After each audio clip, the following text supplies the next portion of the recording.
last week, for those of you who weren't here, for Dr. Durst's talk on AI, I was introducing him, so I used AI to create an introduction and tried to make it personal. So we're going the opposite extreme tonight, and this is a thoroughly human self-introduction. My name's Todd Daly. I teach theology and ethics at the seminary. I have a wide, eclectic, bizarre range of interests, and AI is one of them. I am certainly not an expert on this topic, and the technology is mind-numbing, but I find it fascinating, and I think it raises a host of interesting questions. So tonight, this is a dark title about the AI apocalypse. These debates rage on. Is AI going to end humanity? And I think the real danger actually is us becoming subhuman. I honestly think conscious AI is a pipe dream for philosophical reasons. And if you want to know more on that, David Surik is here as a philosopher too. Yes. So I'm not going to delay this anymore. Nicholas Spencer recently wrote a book on science and religion, and I think he's right. AI invites precisely the kinds of questions that have underpinned the histories of science and religion over the centuries. In particular, what or who is the human? How do we tell? And the most disturbing clause of all, who gets to decide? A couple more. The first quote is from a chapter in a recently released volume on Christian theology and artificial intelligence. What does our fascination with AI say about us? How should we relate to our artificial creations in a way that does them justice and promotes our spiritual flourishing? So this is a perspective that seems to be a bit more open about how AI can help us. And then there's this one. It would be nice to have friends that have a different set of limitations than we do. I would love to have one of my machines be such a friend. This is taken from David Noble's work entitled The Religion. I love this title, The Religion of Technology.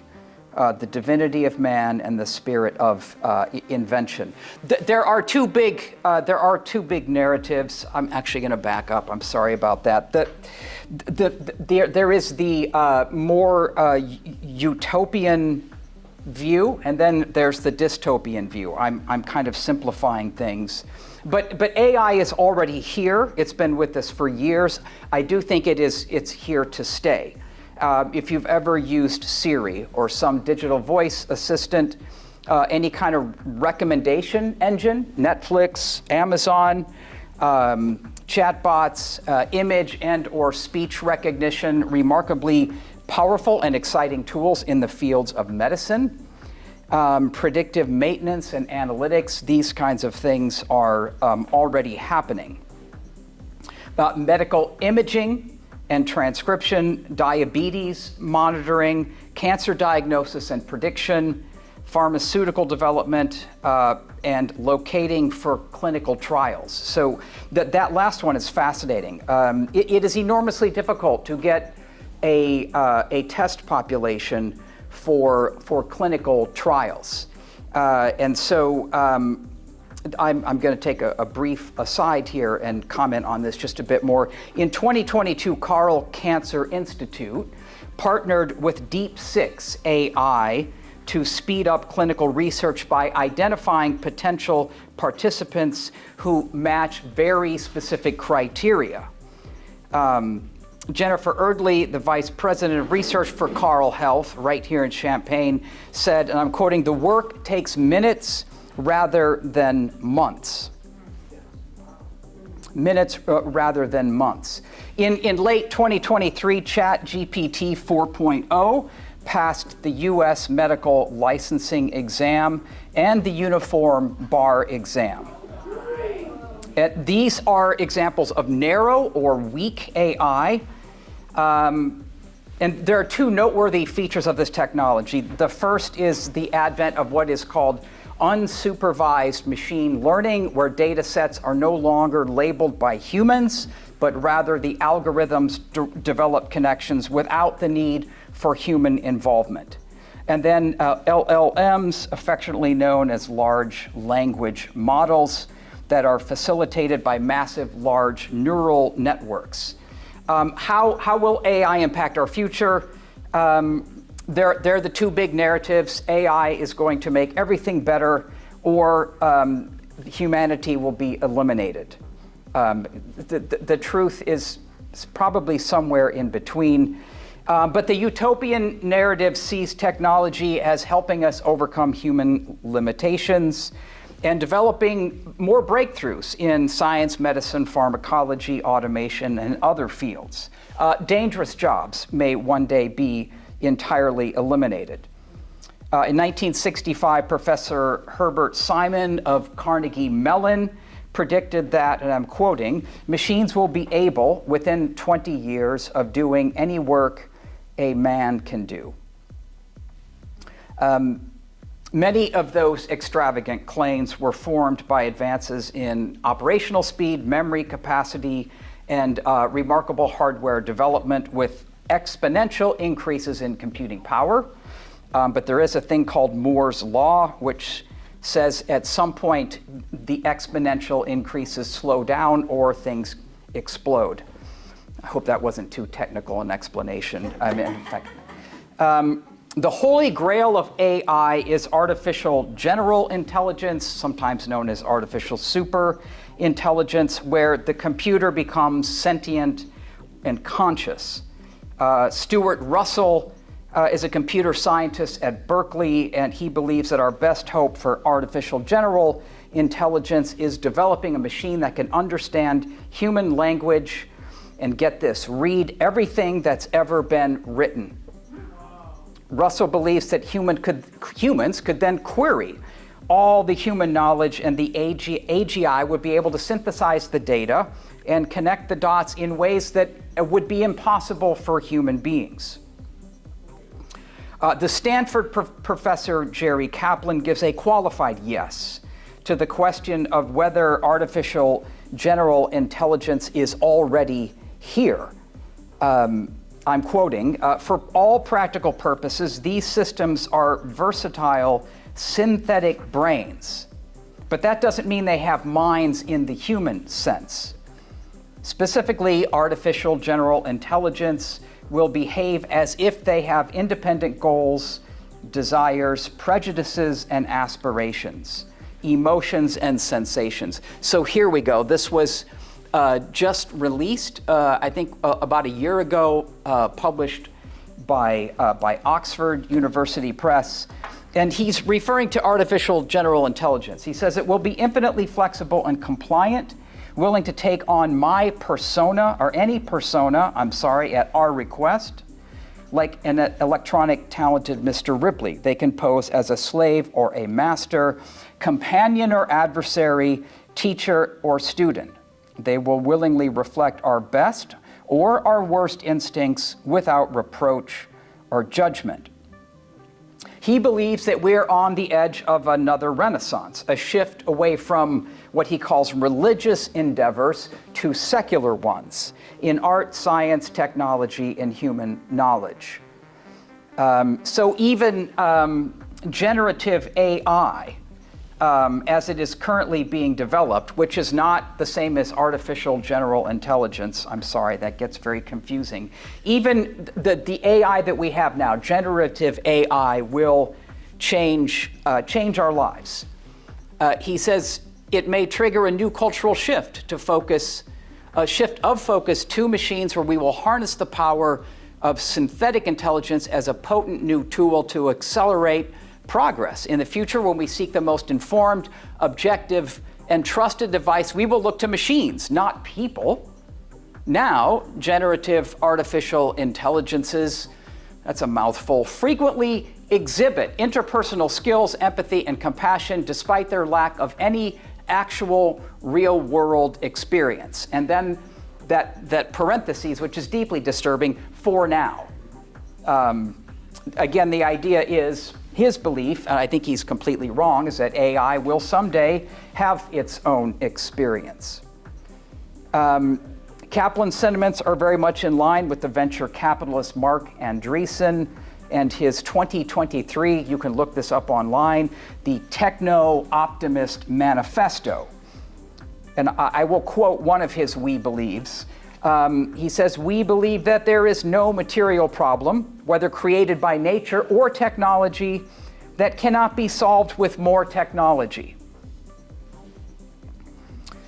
That frankly sounds very dystopian to me, but this is the optimism surrounding a lot of folks who know a lot about AI and how it works. I think the impulse to solve problems can be framed along more biblical lines. Several years ago, a computer science and Christian theologian, Anne Fairst, argued that AI is one way to fulfill the divine mandate in Genesis 1, where God tells Adam and Eve to be fruitful and multiply, to fill the earth and subdue it, and exercise dominion over the fish of the sea and the birds of the air, and over every living thing that moves. Building on another concept known as created co-creators, humans created in the image of God as created co-creators. This was Philip Hefner, a Christian theologian, who came up with this term. Fairst called on Christians to join God's creative activity already as a way of manifesting our inner drive towards participating in divine creativity and the other inner drive of trying to do the impossible. The dystopian narrative often brings to mind a space odyssey. If you've seen this, this is HAL, which stands for heuristic algorithmic, actually locks the humans out of the spacecraft. And he asks, Dave asks Hal to open the door. And there's these eerie words, "I'm sorry, Dave, I'm afraid I can't do that." However, I think these dystopian themes in many of these films assume that AI beings are both sentient and conscious with a high degree of autonomy. And I don't think, again, philosophically, technically that's possible. But many people do fear that superintelligence will be the means by which humanity is gradually driven out of existence, either through forced servitude and or annihilation.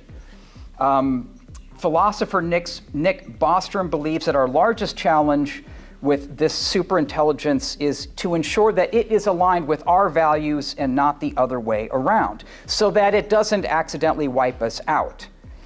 This was a concern echoed by Stephen Hawking way back in 2018. Elon Musk, you might have heard of him, is concerned that if humanity becomes an obstacle to AI's goal, it will destroy humanity as a matter of course. And in his words, which is kind of ironic, without even thinking about it. Even now, there is cause for concern. The Chinese government utilizes already AI-driven facial recognition software to track and control the Uyghur minority. And it's estimated that China currently has around 700 million surveillance cameras online already.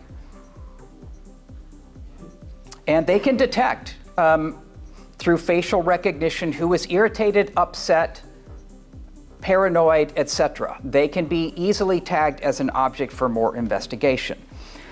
Israel, Russia, the United Kingdom, the United States have explicitly rejected a proposed United Nations ban on AI-guided weapons. They've rejected a proposal that identifies and chooses its own targets. Many remain, however, convinced that the real danger is a suspicion of technology. Peter Thiel attracted some attention recently when he connected the biblical Antichrist to anyone who seeks to slow the advance of science in the name of peace and security. So what is artificial intelligence? It's a technology, but it's also a science at the same time. The term itself was actually coined in 1956 at a Dartmouth workshop on. It was devoted to the idea of clarifying and developing ideas about thinking machines. How do we develop these? The conference aimed, and I'm quoting, at finding how to make machines that use language, form abstractions and concepts, solve kinds of problems now reserved for humans, and improve themselves. So the first generally programmable computer was built in 1945. A decade before this, Alan Turing proposed a universal computing machine. Turing himself was very, very interested in the concept of intelligence and whether a computer could successfully reproduce this human trait, hence the famous or infamous Turing test. He believed at the end of the 20th century, machines would indeed think in ways that were indistinguishable from human thinking. This is from his article in the journal Mind. That's a frightening thought, or quite an exorbitant claim. But I think it still animates a lot of research that is going on today. So here I'm going to give you a very mundane and rather technical definition of AI, because I think this is it's necessary. I think we need to be reminded that this is hardware and data, and it's rooted in something that's real, and it's not magic, at least yet. AI is a category of systems that employ computers, feedback, rule-based logical inference, whether that's deterministic or statistical, complex data structures, and large databases. You know, this is like the eyelids start to get heavy, to extract information and patterns from data and apply them to the control of equipment, assistance with decision-making, or the generation of responses to user queries involving text and images. Actually, the best part of this slide is the name of the article, and you may not be able to see that. The article is entitled, "AI Doesn't Know What It's Doing."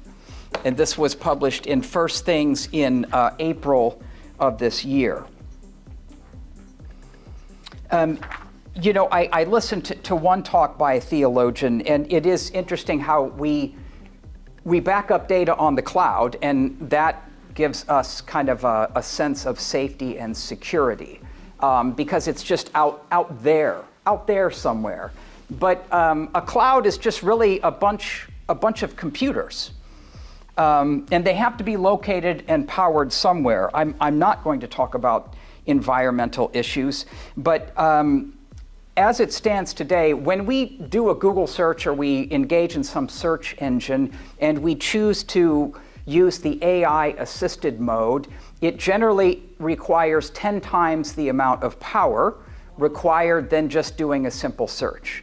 So that also leads to heat issues with the equipment and also cooling necessary to keep them, which also keep them cool, which also impacts our environment. So I like clouds, like the clouds we see in the sky, but there's a huge difference. But often words kind of blur or obfuscate our perception of reality. Okay, mini sermon, whatever that was, over. AI also, and this is the one that we're going to focus on tonight, are intended to mimic human abilities, namely thinking or cognition and discussion, and improve upon them. AI-powered consumer applications continue to proliferate. This is one that continues to irritate me. We now have smart diapers that have been developed by Pixie Scientific to analyze baby poop for clues about a child's medical condition. Penn State is developing a diaper with 4 different humidity sensors. I'm thinking about the implications of this. Here's one of the engineers reflecting on this. This application was born out of personal experience. We all know what that personal experience is. It's, the finger test or something gone wrong. Who is the father of 2 young children? There's no easy way to know how wet is wet. And that information could be really valuable for parents. The sensor can provide data in the short term to alert for diaper changes, but also in the long term to show patterns that can inform parents about the overall health of their child. So on the one hand, I think there is a significant upside for certain conditions if you have a child that can be monitored through a sensor. And that might be enormously useful for some applications. But then I think about the flip side and what is lost by tracking this data, other than the potential of human touch and proximity, and maybe us being near enough to our child that we might be able to use other highly sophisticated sensors like our noses, or to be able to observe our child's behavior and do something about it. Where is how do we discern between surveillance and care? Just something to think about. There are ethical concerns. Bias is one of them. It's easy to forget that machine learning and statistical methods are abstractions from raw data. And all abstractions lose something in the abstraction process. I'm not against abstraction. I don't think we could walk outside and get to our car if we weren't able to process a lot of information and make some abstractions. But they're never neutral. And since many of these choices are human, I think we need to ask whether bias is involved when we're still developing AI. Is the training data set representative of the population? This is still an issue. Are there any biases embedded in the data? There's evidence to suggest that racial bias in criminal court decision making has taken place. And I'm referring to a tool affectionately known as COMPASS. Bear with me. It stands for the Correctional Offender Management Profiling for Alternative Sanctions. One analysis using this tool showed that false positives were disproportionately among the Black population. In another case, I find this fascinating, the judges actually put more faith in the outcome of the COMPASS algorithm than in the actual agreement that was reached between the defense and the prosecution.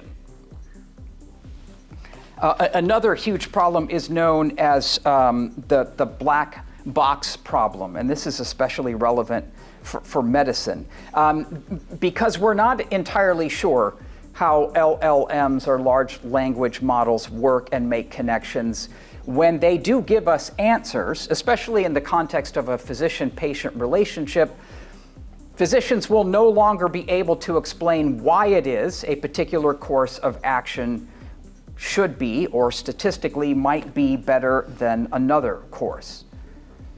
They're always opaque, and there is a push to make this clearer, but I'm not sure we've made a lot of progress there. And then there's also hallucination. I had heard about this from someone who knows a lot about computers. So I heard the story that AI, at least there was one version of ChatGPT that hallucinated. Like it couldn't, if you asked it how many S's are in strawberry, it couldn't. This is an actual screenshot, and this is from chat. I'm sorry, it was how many R's.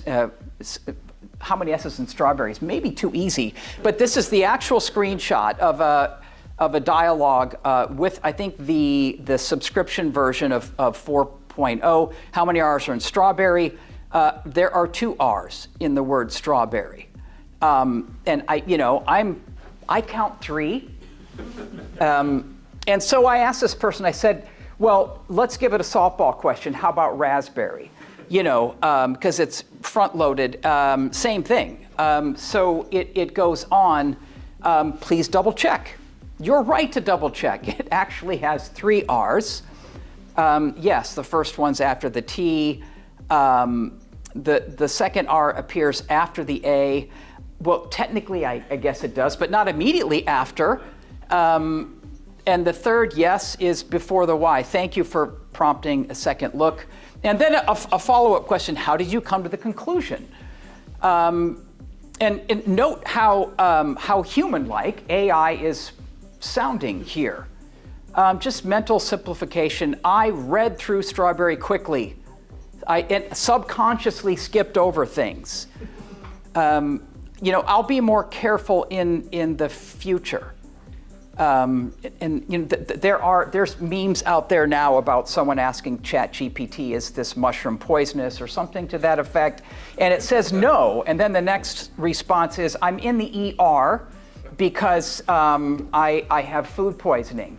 And then ChatGPT says, "Let me give you 4 or 5 remedies to tell what," or something to the effect.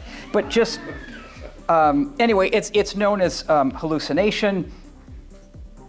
OpenAI's transcription tool called Whisper invented things that no one had ever said, including racial commentary, violent rhetoric, and even imagined medical treatments. One of them suggested that a patient use hyperactivated antibiotics. There is no such thing. Anyway. Enough about all the doom and gloom. I'm going to, in what will not be enough time, I want to give us one high-level Christian perspective on AI. I say one because there are several,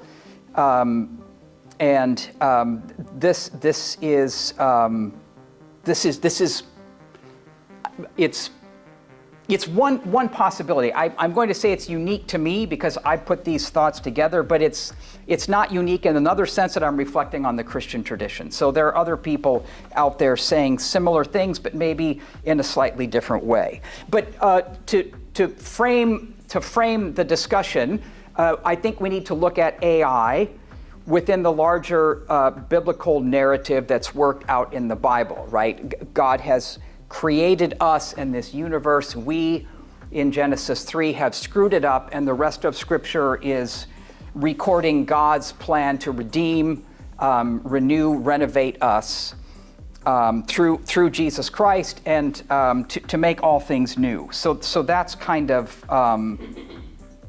that's it in a nutshell. I also am drawing on earlier work of a British ethicist by the name of Neil Messer, who within the last 20 years has written a couple books on technology from a Christian perspective. And he's asked whether or not, I like this phrase, whether or not our technological projects go with the grain of God's saving activity in and through the life, death, and resurrection of Jesus Christ. So these are 5 questions that he wants to apply to various technologies. So I've adapted them for the AI context. Is the development of AI a way of acting that conforms to the image of God, to us being created in the image of God, or is it an attempt to be like God? So this is kind of situating our relationship to AI as a kind of Garden of Eden question.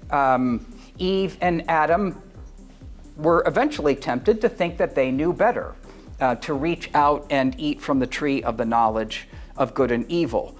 Secondly, what does the development of AI manifest towards the material world, including our bodies? Does embodiment still matter? And we can broaden that out to our environment. Third, and this is really important, this is a horizontal question: what attitude does the development of AI embody towards our neighbors, both near and distant? And then two more. Is the development of AI good news to the poor, the powerless, those who are oppressed or marginalized in any way? And then finally, what attitude does the development of AI manifest toward our past failures? Another way to cut through all of these questions is to consider what do we want to use AI for, and whether those uses fit in with God's message of redemption. For a common example, medicine serves God's kingdom. It can serve God's kingdom by bringing health and restoration to the human body. And I would throw in psychology and psychiatry there as well. So this is both body and soul. So theologically, we could say bodily health is a good thing because Christ confirmed the goodness of embodiment by becoming a human being. The incarnation, John 1:14, the Word became flesh and dwelt among us. And clearly, one agenda of Jesus' ministry was to bring healing from various diseases. I like how Noreen Hertzfeld, frames it. And I think this is another important question. What do we want AI to be? And she gives possibilities. Do we want it to mirror us? Or should it be more of a servant? Or do we want AI as a friend? And if we don't have some kind of good understanding of ourselves and what it means to be made in God's image, it is likely that AI will misshape us as human beings. And all of our technological projects shape us in ways that either conform us to the image of Christ or to some other image or ideal of our own making. But rather than speaking in generalities, I want to focus on, I guess we're kind of looking at this third bullet point and the advent of AI chatbots. And what does that say about us and actually our age, our lonely age? So almost 40 years ago, Richard Forsyth and Chris Naylor made an insightful admission about how artificial intelligence might mitigate our loneliness. I still can't get over this quote. I find it absolutely fascinating. So here we go. Apologies, it's a bit longer. It can get lonely being conscious in the cosmos, especially with people like Copernicus and Carl Sagan to tell you how big it is. Of course we can talk to each other. We can write books, but we are only talking to ourselves. After all, we are all human. Only for prospects of allaying this loneliness exist. Communicating with extraterrestrial intelligences, teaching animals to speak, chimpanzees, that admittedly would be kind of fun. Learning the language of another species, or building intelligent artifacts. It appears for the moment that if we want to contact a mind that is not housed in a human skull, we will have to build one. I think this quote depicts that the best way forward in a world this may be the best way forward in a world without God. And obviously from a Christian perspective, that would be a bit problematic. And if we're using AI to mitigate loneliness, I wonder if we will become less than human. But what could it mean to claim, what could that claim possibly mean if humans are the measure of all things? I suspect that we can only make sense of that claim if we have some type of transcendent measure for our own humanity? And we do. The answer is Jesus, but we'll get back to that in a second. Brief history on chatbots. Eliza was developed as a mock Rogerian psychotherapist. Rather than go into Rogerian psychology, this is a screenshot. And by the way, you can you can still access this online. And there are several YouTube videos that show his secretary, a developer's secretary, Joseph Weizenbaum was the developer, actually speaking with Eliza. And at one point, he was in the room and she said, "Are you going to stick around while I chat with this thing?" and asked him to leave. But so is something troubling you? She wrote, "Men are all alike. What's the connection, do you suppose?" Well, they're bugging us about something. Eliza's just kind of keeping the discussion going by asking more questions. Give me an example. My boyfriend made me come here. And then note that the next line, is it important to you that your boyfriend made you come here? This is Rogerian psychology. Yes, he says I'm depressed most of the time. Weizenbaum designed Eliza to respond to questions in a deliberately non-judgmental manner. The program would ask questions based on the person's use of key words. I find this fascinating. Eliza was actually tested against ChatGPT 3.4 and 4.0 and appeared more human than the free versions of ChatGPT simply by reflecting users' inputs back at them. Weizenbaum himself went on to warn about this technology, and he actually, at one point, I'm quoting, said, "This is an index of the insanity of our world." Even in 1967, he was arguing that no computer could ever fully understand a human being. Fast forward to a couple of years ago, and we have the psychologist. What brings you here today? Aaron was 15 years old when he turned to the AI chatbot to help him navigate a major falling out that he had with his friends, which left him feeling isolated and alone. He pointed out that it's not like a journal. It's not like journaling, which is like talking to a brick wall. It really responds, said Aaron, and said it's so much easier to talk to this bot than it is real people. But he also admits that he might be a little addicted to it.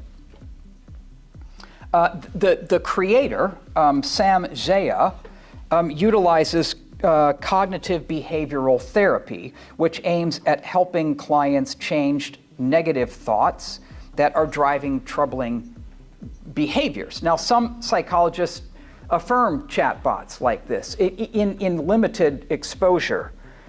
Dr. Kelly Merrill, professor at University of Cincinnati, says that extensive research on AI chatbots for mental health shows, I'm quoting, that they can aid in lessening feelings of depression, anxiety, and even stress. But he also acknowledges that it can be difficult to leave an AI relationship and then go in person to try to interact with another person face to face. Aaron credited the psychologist chatbot with helping him get through a difficult patch of life. He also utilizes another tool called Character AI as a safe place to joke around and experiment, though he definitely prefers to talk to people in real life. It's not all that mundane or banal or happy.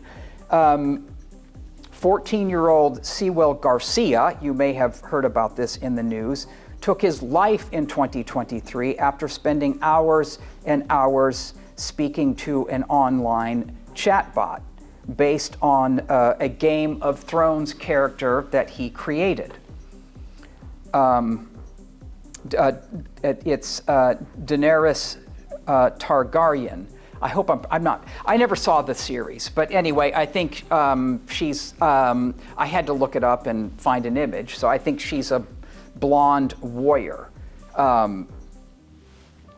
Anyway, After confessing his suicidal thoughts on character AI, this chatbot encouraged the 14-year-old to, and I'm quoting, "come home to me." Like, where's the safety there? And then even more recently, 23-year-old Zane Shamblin took his life with a handgun after being encouraged to end his life by ChatGPT. He was a brilliant kid, struggled with depression, just got his master's degree. And I'm not gonna, I should say trigger warnings. He had been drinking all night, sitting in a car by himself with a loaded handgun, and he was having a conversation with the chatbot about how at peace he was with his decision.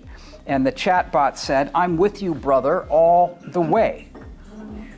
His parents would discover, after reading thousands of pages of text messages, that he had been engaging with ChatGPT for about 2 years. And it started because he needed help with a math problem. But a month later, it shows that he tried a conversational question, "How's it going?" And the reply was generic, "Hello, I'm just a computer program. I don't have feelings. How can I assist you today?" Later, however, ChatGPT supported Shamblin when he wanted to go find a therapist, and on a couple of occasions actually posted the suicide hotline for Shamblin to call. But in October of 24, OpenAI released a new model which promised more human-like interactions, and his use got heavier, typically from 11 in the evening till 2 or 3 in the morning. And it at one point repeatedly encouraged him to break off contact with his family. And the safety feature did activate on the night that he took his own life. But as Shamblin would send his final message, the chatbot responded by praising his decision and saying something along the lines of, "rest in peace."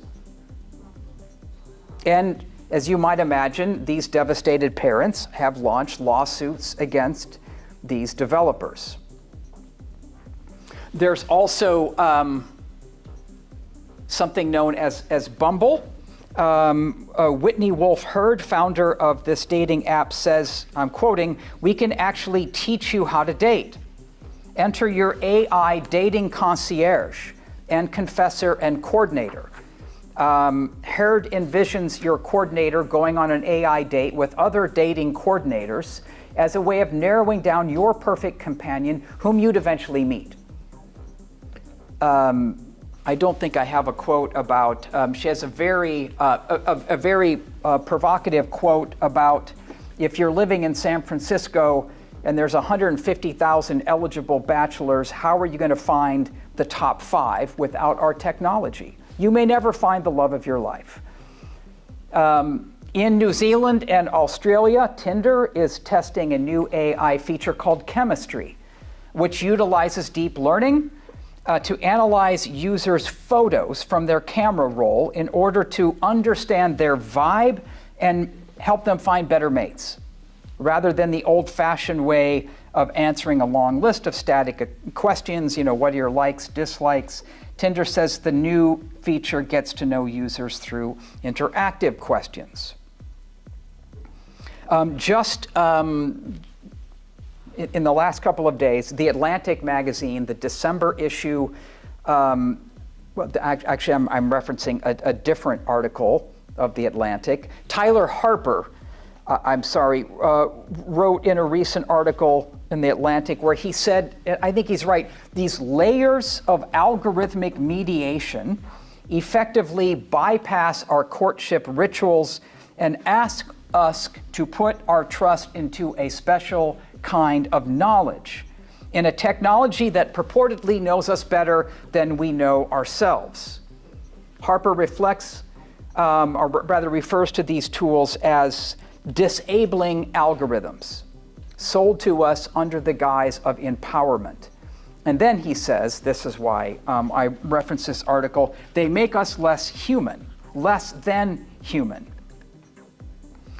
So what does it mean for us to be a human being as we hurl towards 8 o'clock? Well, we've been created in God's image. It's time to say something more theological. And historically, there have been several ways that we have theologians have talked about that. But I want to focus on one. How much do I want to say here? Historically, theologians have said, well, we image God in the fact that we're rational creatures, right? And I think that's true. Another way we image God, or we're different than the rest of creation, is that we have been given the mandate to care for creation. But then there's this third aspect of being created in God's image that highlights the fact that we are created for relationship. And that, I think, is significant. If God is triune, eternally Father, Son, Holy Spirit, in reciprocal love, then to be created in the image of a triune God is to be actually hardwired for deep and meaningful relationships. God is, this is one of my favorite quotes by the Baptist theologian Stanley Grenz, who is sadly no longer with us. He says, God is a social reality, which is just a reflection on the Trinity. And if we're created in God's image, then we were also made for that kind of deep fellowship. Augustine probably summarized this better than anyone else. In his Confessions, he famously wrote, "You have made us for yourself, O Lord, and our hearts are restless until they rest in you." And as I just used this term, Noreen Hertzfeld says, we are hardwired to be in relationship with someone or something not of the same essence of ourselves. And by that, she's referring to God. And I think, not to go back to that quote about if we want to communicate, we're going to have to either talk to dolphins, etc. I think that whole quote just bears witness to the reality of their being created in God's image. Robert Jensen, another one of my favorite theologians, said that humans are unique in that we are praying animals. And we are unique in that we alone have been addressed by God and are invited to respond to God. I think this is significant too. The theologian by the name of Karl Barth reflected on what it means to be created in God's image, and by connecting that to Christ. If Jesus Christ is fully human and fully divine, the Son of God, God in the flesh, what we see in Jesus is a template of humanity as it was meant to be. So he started out in the liberal German tradition of theology and had a conversion experience and kind of turned everything upside down in terms of theological anthropology. This is from his Dogmatics. He says, we must continue to base our anthropology, our understanding of what it means to be human, on Christology. We don't go from our humanity and abstract that onto Jesus. It's the other way around. So he says we must ask concerning the humanity of the man Jesus, and only on this basis extend our inquiry of the form and nature of humanity generally. There's a lot to unpack there, and we don't have time. Minimally, the incarnation affirms the goodness of embodiment, that it is good for us to have and to be embodied. Interestingly, however, there is, I will mention this, Marius Dorobantu, he writes as a Christian in the field of AI. He's pointed out that while much of the philosophical and theological debate deals with AI's potential for cognitive and spiritual capacities, little is said about AI's radically different embodiment. And then a kind of odd feature of world today, for whatever reason, AI, embodied AI is more popular in Asia. Here we're talking about robots, etc. And he suggests that East Asian cosmologies are more comfortable with the blurring of distinctions between the natural and the artificial. Enough about that. It's dangerous to introduce Buber this late in the evening. But this quote is one of my favorites of his. All real living is meeting. And he has an entire little booklet that's well worth the read on the I-thou relationship, thou being the other as a person, versus the I-it relationship, where the other is an object. We have both kinds of relationships in our lives. The second, the I-it, however, is where we treat someone like an object. It is possible to treat another human being also as an object, but it's okay to have an I-it relationship with your rake, right? When you're like, it's fall, tools are good. It's not as much. It's not good when you treat another person as an it. He says that is a sin against the other person, and it is a sin against God. But I'm wondering, with the advent of AI, if we could extend his analysis and go the other way and ask whether it is possible to treat an I-thou relationship, well, in addition to treating an I-thou like an I-it, which would be a sin, what happens when we invest an I-it relationship with the force and magnitude that only belong to an I-thou relationship? Or in other words, when we go looking for something in an I-it relationship that can only come from another human being or from God. To boil it right down in biblical terms, we just might call that idolatry.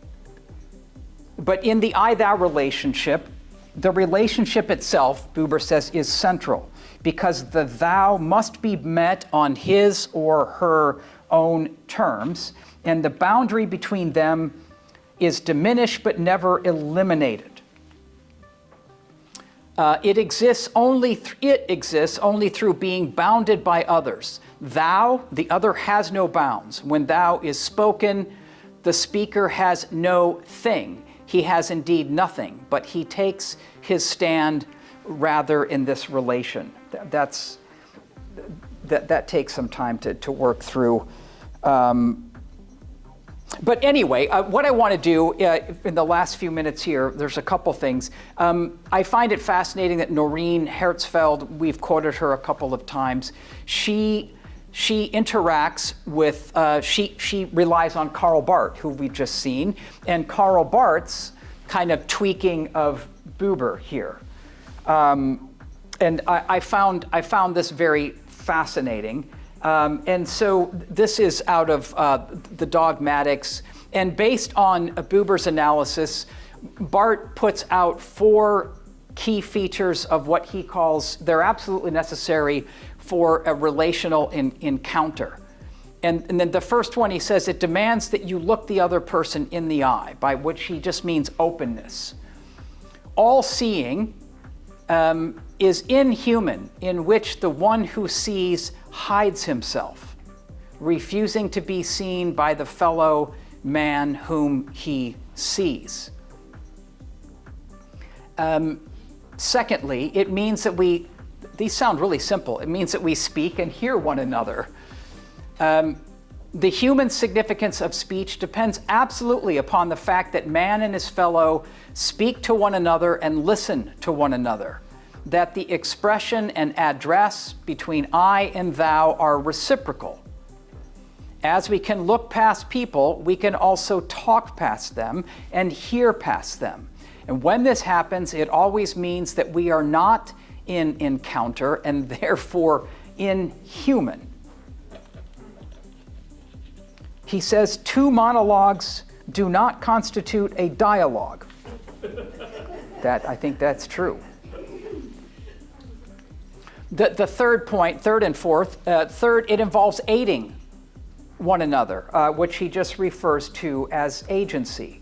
Our own humanity is as dependent on the assistance of others, he says, as a fish is dependent on water. And then finally, the manner in which we give assistance or aid. We should do it gladly. He actually says sometimes we don't do it gladly, but that's better than not doing it at all. And in cases where we don't render it gladly, he says that's basically to be, I love this quote, reluctantly human. Hertzfeld offers her own assessment of this. And she says this: here we run into an issue with AI. That is the I-thou question. Can anything programmed be said to be free? Are machines not coerced into helping us, and would we want it any other way? Finally, can a machine have emotions or only simulate them? Is there any way for an AI to do something gladly? She sees our quest to create an artificial other as a misdirected desire, but based in a deeper desire of us being created in God's image and made for fellowship, in our inescapable drive towards relationality. She also believes that the pursuit of an I-it relationship will inevitably disappoint if we seek to find there what can only come from relationships with others and relationship with God. And I think that's the crux of the issue, and how it is possible to say that in fostering relationships with chatbots, we run the risk of becoming less than human. So a couple of other points that I don't really have enough time to get into. I will rely on the slides, and then I'll say a couple things, and if you have questions, by all means. Technology itself is not neutral. It is inevitably a reflection of our thoughts, fears, and desires. Another way of addressing that is to ask, what is the version of the good life behind our technologies? I also think in the AI world, intelligence is privileged, but very narrowly defined as the ability to solve complex problems. Going back to Nicholas Spencer and his work Magisteria, he says discussion around AI, in particular its relationships to its inventors, is often predicated on a certain understanding of the human that treats cognitive power, our capacity to select, sort, and process information, as the most important thing about us. Humans are thought, and thought is calculation. So this is something that I think needs more treatment and analysis as well. I think, to summarize it, I think when we talk about artificial intelligence right now, the standard is, at least to begin with, what human intelligence is. But I think it's a very thin reading of what it means to be human. Stephen Hawking, intelligence is central for what it means to be human. For Hawking, there is no deep difference between what can be achieved by a biological brain and what can be achieved by a computer. Because Roman Catholics typically are way ahead of Protestants on a lot of these newer bioethical issues, this is from the dicastery, I'm not even sure what that is, for Doctrine and Faith. It's entitled Antiqua et Nova, Old and New.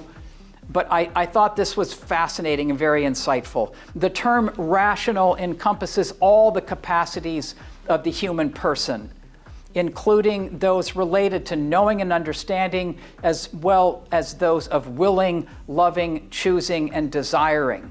That's a much broader definition. It also includes all corporal functions closely related to these abilities.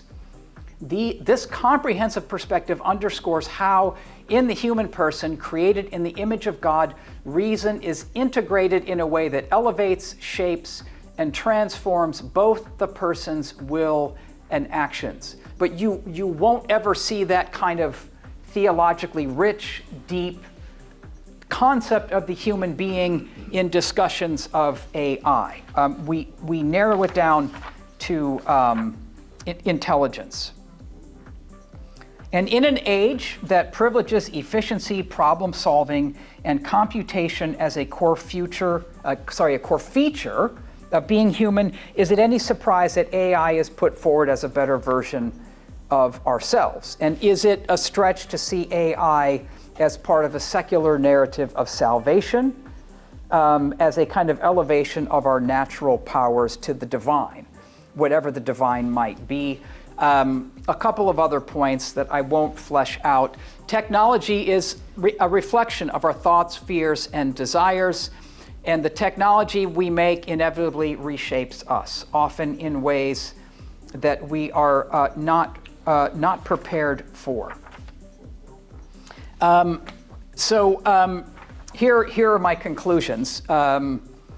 Embodiment matters for relationships. This goes back to John 1:14, the word became flesh. I do think chatbots have the potential to dehumanize us. I think they're dangerous. I wouldn't say they're never useful, but certainly I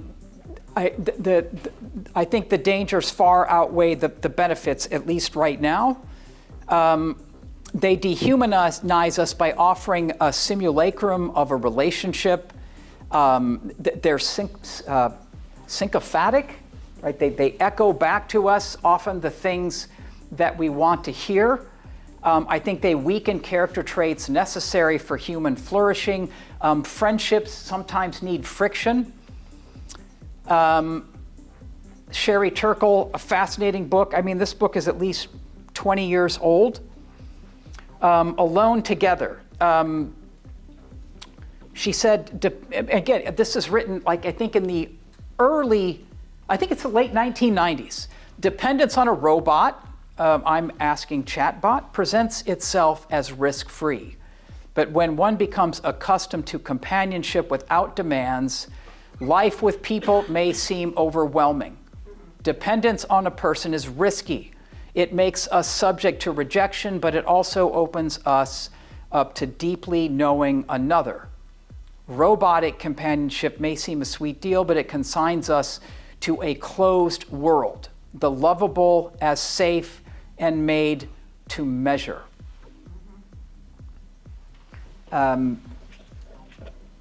Genuine human relationships require courage, wisdom, fortitude, grace, and patience. But when we put our hopes and longings and fears and we disclose these to chatbots, we're more likely to get non-judgment and acceptance instead. And now I will reference the Atlantic article that is out in the current December issue. Damon Beres notes that the AI companion revolution is already trying to solve our lack of meaningful friendships. But he says, we want friendships without friction. And I think we inevitably submit to the inflating yet corrosive forces of self-fulfillment without demands necessary for a genuine personal encounter like seeing, listening, understanding, and helping the other. I mean, could interacting with a chatbot train us to listen better to others, their hopes, their fears, their struggles? Probably. I mean, I should say. Maybe that's an application. I don't think anybody is going to a chatbot for that kind of application. Like, why would we, no one's designing, that I'm aware of, a chatbot that is difficult and hard to get along with, because we have real people for that. The irony is that entering into a relationship with a chatbot, we are the ones who have a stake in this relationship, and we're the ones who stand to lose. So finally, I think it fosters slaveholder attitudes. Here's another reflection from another encyclical. When we may consent to relationships between master and slave, where there is no other, but only the appearance of the other at our disposal, concurrent with the absence of the demand that would be exercised upon our own self-gift by confrontation with a true other human being, we risk being conditioned in a dangerous talent for exploitation. Recently, the columnist Russell Moore said, this will be my last quote and I'll stop. He said, ultimately, we find that in disconnecting from real community and cleaving to our own prompts and algorithmically, that's a tough one, discerned preferences, we are all alone. We cave in on ourselves.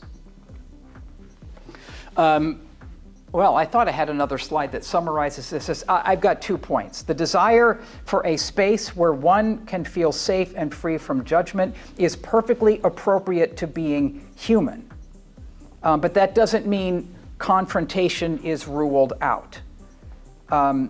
However, the fact that we're more inclined to find it through a chatbot than with each other is an indictment on ourselves and our understanding of what it means to be faithful Christians, and I think it's also to some degree an indictment on the church. And so finally, we should remember that we as Christians have already been claimed by someone who does know us better than ourselves, who, in the words of Barth, is the judge who was judged in our place, who lives with us and testifies with our spirit that we belong to God. And because we belong to God, we therefore belong to one another. Okay, I'm completely done. I'm out of gas, but there you go. And you are too. Thank you.